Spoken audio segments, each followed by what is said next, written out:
Mengucapkan Allahu Akbar hukumnya rukun sholat. Sehingga kalau ada orang yang sholat tapi tidak mengucapkan takbiratul ihram, ya batal sholatnya. Dan mohon dicatat, terhitung membaca jika ada gerakan bibir dan lisan. Sehingga kalau orang itu mingkem, bibirnya tertutup, maka tidak terhitung membaca.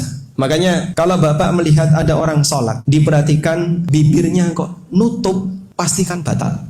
Nggak usah lihat yang lain sudah Pak, batal sholatnya. Karena dia nggak mungkin bisa baca Fatihah.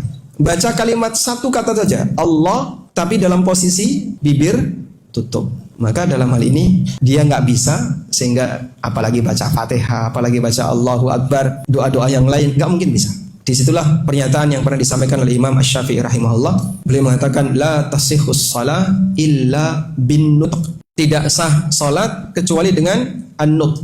An-nutq artinya dia mengucapkan kalimat. Maka ada 3 yang perlu dibedakan. Pertama, diem, batin. Seperti Anda baca buku tapi tidak terucap apapun. Namun Anda membaca karena ingin menangkap informasi darinya. Kan nggak perlu dibaca dengan bersuara ya. Ini batin. Yang kedua, membaca. Yang ketiga, bersuara. Bukan syarat ketika Anda baca Fatihah dalam sholat harus bersuara. Tapi ketika Anda baca Fatihah harus mengucapkan. Dan mengucapkan itu ketika ada gerakan bibir dan lisan. Terucap kata namun tidak ada yang didengar. Kalau ada yang didengar diperbolehkan. Dan bagi imam ketika sholat jahriyah dianjurkan untuk dikeraskan. Tapi bagi makmum atau orang yang sholat sendirian, yang penting dia membaca tanpa harus bersuara. Bedakan 3 ini. La salata liman lam yaqra bi ummil kitab. Tidak ada salat bagi yang tidak yaqra, yang tidak membaca ummul Quran, yang tidak membaca Al-Fatihah, sehingga salatnya batal. Termasuk juga ketika Bapak baca Quran. Ada orang baca Quran tapi scanning aja. Dapat pahala nggak per huruf?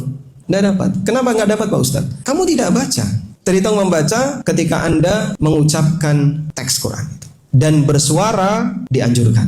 Sehingga dalam hal ini ketika orang baca Quran cuma dipandangi kayak dia baca buku ya, di scan, kok cepet banget khatam, Masya Allah. Yang seperti ini tidak akan ada nilai pahalanya.